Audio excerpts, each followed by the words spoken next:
So in this video I will explain briefly some basic rules for presenting the results of thematic analysis, how to present the results of thematic analysis.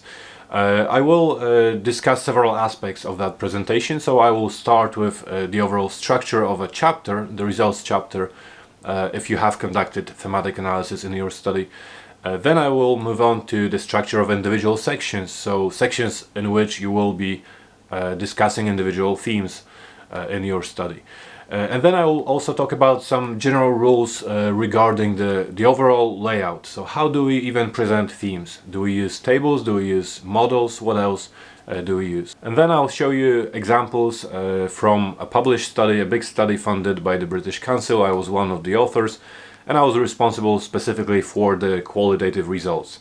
And these were the results of thematic analysis. So I'll show you real examples so that you can understand how different techniques and different approaches to how to present the results of your thematic analysis. So let's start with the structure of the chapter. So you have conducted thematic analysis in your study and you need to structure your results chapter somehow. So the most important rule, it may sound obvious, but it's really not that obvious.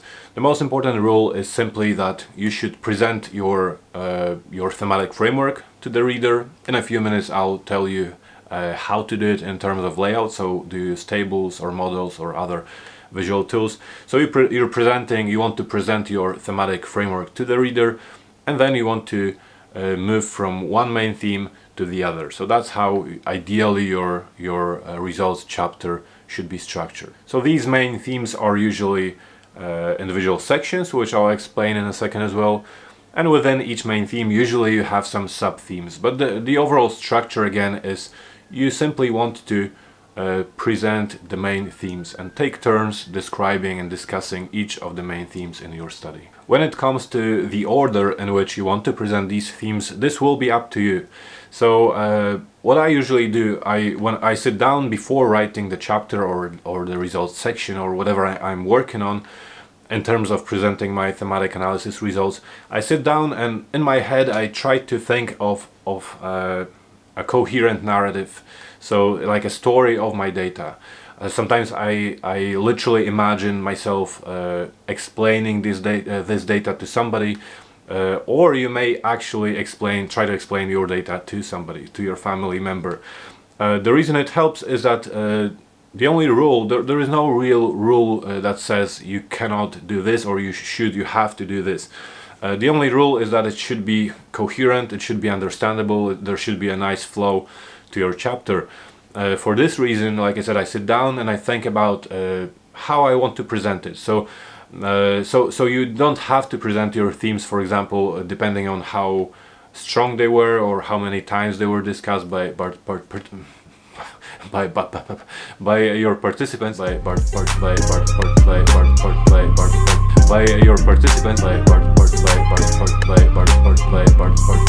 your participants, but rather by how they contribute to your story. How do you want to start your story? What would it make sense?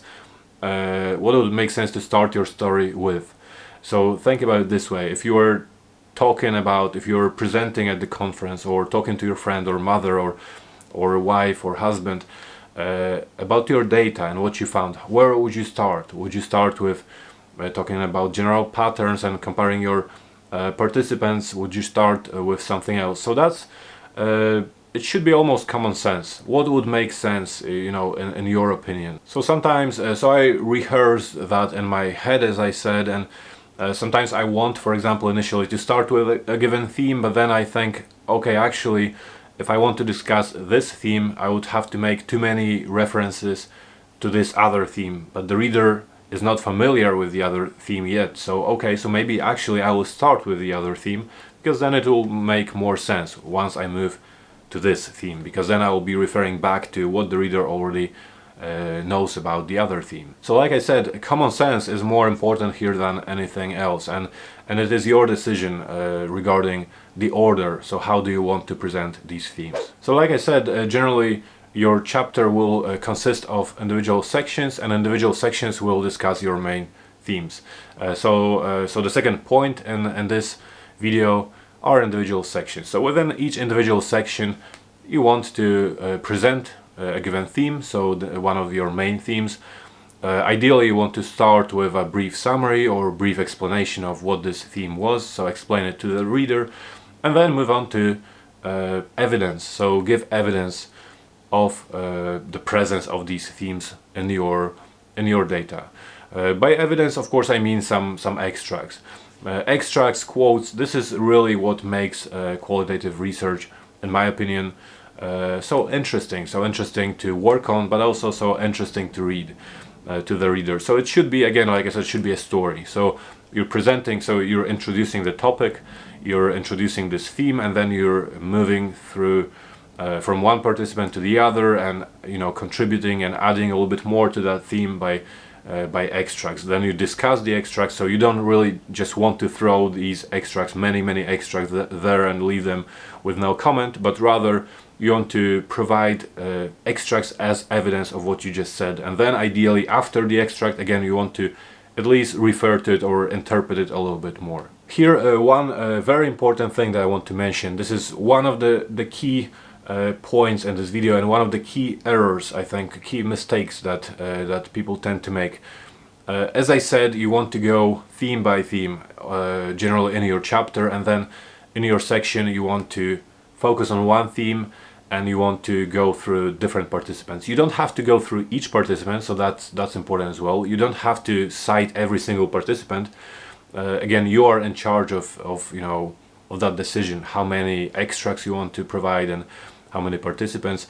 But a very important point is that you are focusing on this one theme. So you're not focusing on exhausting the data from one participant and then moving on to the other. Some people do it, and in some approaches it's more acceptable, it's more common. So perhaps in ethnography, for example, or detailed case studies where you just want to describe your case, your participant, and this participant is the basis of the structure of your chapter, because you could do that as well. So you could divide the chapter into participants, but that's only in some, like I said, some specific approaches. Usually you want to follow the structure that I mentioned. You want to move from one theme to the other, and this means that within these sections you want to, when you talk about participants, you only want to give relevant extracts that refer to the theme you are discussing in this one section. And then in the next section, the following section, when you talk about another theme, you can come back to this participant and again give an extract from his or her interview. So that's probably the most important thing to remember when presenting the results of thematic analysis. So now finally, before I show you the actual section and the published paper that I mentioned, I want to talk about the layout of how to present themes. Do we use tables? Do we use graphs? What do we use? It won't help you that much to know that there is no rule that says you should or you have to use this kind of a presentation. There is no such rule. So again, this will depend on you and your preferences. I would say that it's quite common, and I'm personally a big fan and a big proponent of and supporter of the idea of using tables. So tables are probably one of the most common tools or ways to present your thematic framework. Simple tables, so tables where you present your theme, and perhaps depending on what you focus on in your study, either the coding frequency, so how many times it appeared or how frequent it was, how strong it was in your data. Some people like to give a definition of a theme in that table as well in one of the columns. Some people like to provide an example extract, so this will depend on you, but I think tables are probably the most effective way to present your thematic framework, especially at the beginning. So when you start the chapter, when you introduce the thematic framework, before you move on to the discussion that I mentioned of individual themes, it's probably good to show a nice table that summarizes the whole thematic framework. So then it will obviously make it easier for the reader to navigate through your themes as you discuss them in individual sections. But then of course feel free to in addition to your table, or sometimes instead of your table, to use other forms of presentation, of visual presentation. It could be a diagram, even a simple diagram. It could be some kind of a model. So really it's up to you again how you decide to present these themes. Sometimes it makes more sense to use some kind of a model, especially if you're talking about some kind of relationships. If you've developed a model, an explanation, or a theory of how something works, of course the table is not that effective. I would still argue that it's good to start with a table, even in that case, but I would probably add this model right after the table and explain that the themes from the table are explained, the relationship between them is explained in this model. So this will really depend on you and your study as well. Also, apart from certain differences and characteristics of your study, what will determine whether you use any visual representations like a graph or a model is of course individual preferences, and not just your preferences but also your readers' preferences. So there are people who are more visual and they prefer visual representation. So I think for this reason it's always worth adding some kind of a visual. Some people simply prefer this kind of presenting the data. I'm not good with models or graphs, and I really struggle to even think of a clear and nice model. But one of my PhD supervisors, when I was a student, I remember she always insisted on me using models because she preferred this kind of presentation. And this showed me that there are really different types of people in this world. So it's always good to think about your audience and a variety of different preferences. And finally, sometimes it's even acceptable not to use any models and not to use any tables. Again, it depends. Perhaps your thematic framework is extremely straightforward and short.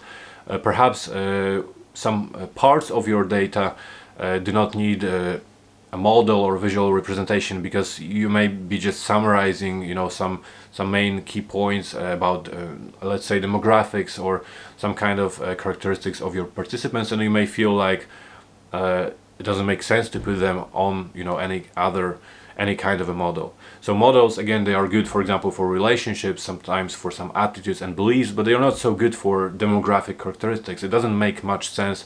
I can't imagine where you would possibly put these characteristics on a model, unless these characteristics are believed to have an influence on something, where of course it would make sense to, you know, link them with an arrow or something to another theme. But otherwise it may be a bit weird to include this kind of information on a model. So sometimes the point is, sometimes you don't even need any kind of a visual representation, so it's very flexible.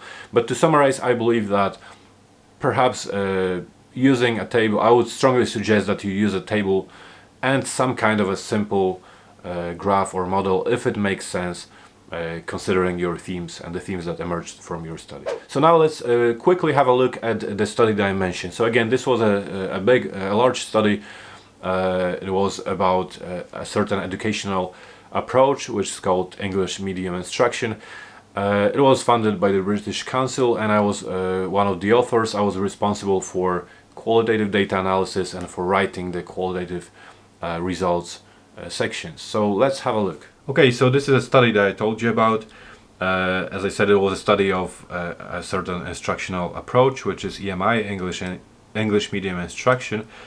It's a good study, it's a good example, simply because there is a variety of ways in which we presented the findings, and also there is a variety of data. It was a mixed method study. There is questionnaire data, there are open-ended questionnaire results which were also analyzed thematically.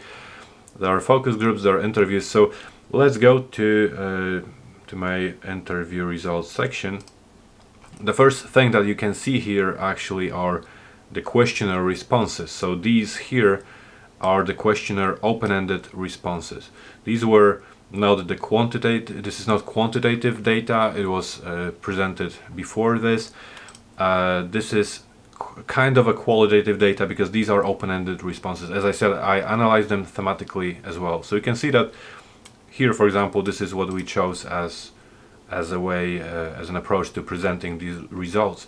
But then, so basically the study was about approaches to EMI, so English medium instruction, how it's approached in different universities, about beliefs about the driving forces of this approach. So why, you know, why introduce this approach, why universities decide to introduce this approach, and also about attitudes, so general attitudes. How do students and teachers feel about this instructional approach? So here we are moving on to the interview results. As you can see, in terms of approaches to EMI, so how it was approached. So there are different ways how individual institutions approached this instruction. You can see that here, for example, I did not choose to present the results either as a table or a model. So this is kind of something I covered earlier in the video. So sometimes it doesn't make sense to put things like this on the model. There is no, there are no relationships that we're interested in, so no arrows, and anything like that would make sense. So it kind of makes sense just to discuss these approaches here. It's a relatively straightforward topic, so this is what we did. And of course, as I said before, I'm supporting my arguments, my points, the points I'm making, with quotes from the text. Then I move on to the driving forces, which is the second main theme, because it was one of the questions, the research questions. It was about driving forces of EMI, and again, because there wasn't that much data and the responses were quite similar, so again I felt like it doesn't really make that much sense to try to present them in some other way. So basically these two first sections are almost like an introduction to the actual content of these results. So then I move on to the attitudes towards EMI. This was a much more complex theme. So you can see that here, for example, I broke it down into advantages of EMI and challenges of EMI. So this is important. Advantages and challenges. These were within the attitudes. So basically these were representative of the attitudes towards EMI. So here within the challenges, within the advantages, as you can see, there is a model that presents these advantages because the participants believed in advantages that could be further classified into personal benefits and external benefits. It kind of makes sense to present it in a nice and clear way like we did here. And then I move on to challenges. And these challenges, as you can see, there are two ways in which we present these challenges. So we present these challenges as a table first, and we present these challenges as a model again. As a model, again, it makes sense because you can see there are different types of challenges. And the main reason why it's presented as a table as well is because here it was a large theme.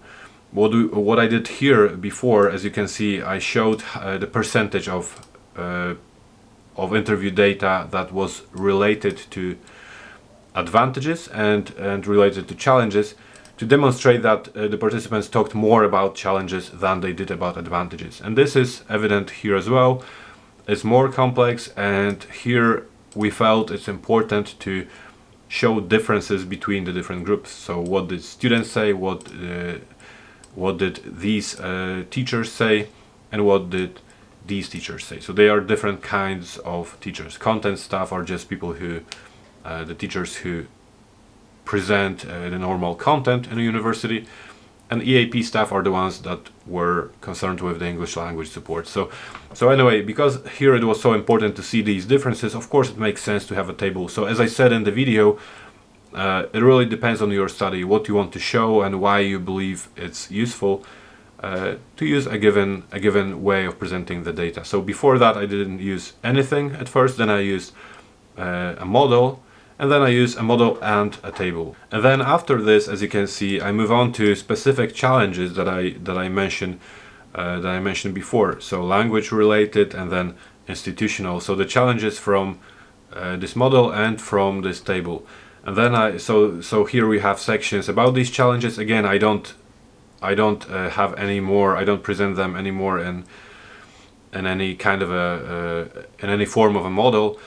It's just text. It's just text, and as I said, you start with defining a given theme. You start with saying what these were, and then you just give extracts, give evidence from your data. So basically, that's the easiest way to remember the structure, and something I said earlier in this video.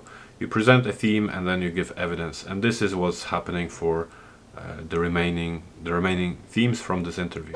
So as you can see, and as I said before, you can really decide how you want to present the results of your thematic analysis. Sometimes you may decide to to include a table. Sometimes you may decide to include some kind of a model or visual representation, and sometimes you may decide not to use anything at all. So I hope that you learned something new from this video. If you did, please like the video. It really helps me and helps the video get found on YouTube. If you're new to this channel, consider subscribing, and if you have anything else to add or if you have any questions, feel free to post these questions in the comments.